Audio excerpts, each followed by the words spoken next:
ng isang babae sa stage na ako ang pipili. Ako ang pipili.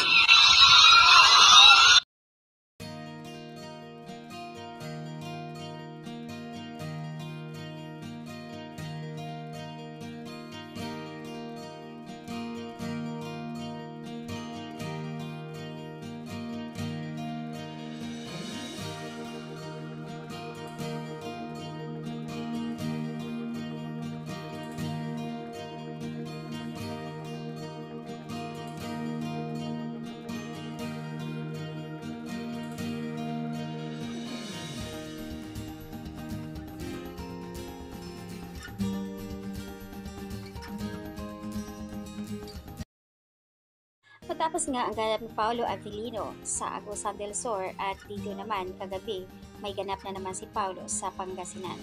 Nakakatuwa naman yung effort ni Paolo at yung pagkuha ng netizens na kasama niya kapartner sa stage, mga Serena. Talagang iwas si Pao sa issue.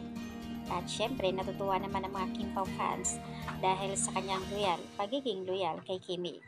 Yung hindi siya ang nagharana ng candidates plus pogi points yun.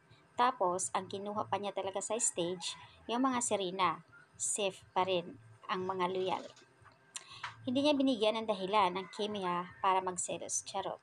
Pero ang nakakatuwa dito, talagang alam na alam niya na iwas issue, kaya ang kinuha niya talaga mga Serena.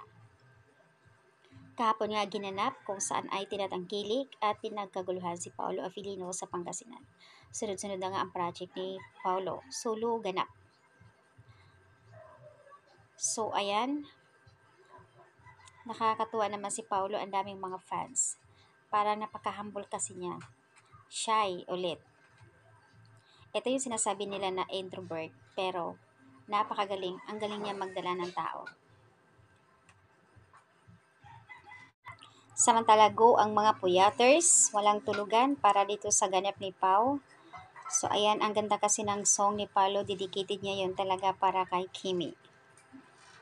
The fangirling is real, puyaters. Basta mga Kim Pao fans, solid talagang nakasuporta. So ayan yung update ni Paolo kahapon sa ganap doon sa Pangasinan. More ganap for Paolo Avellino.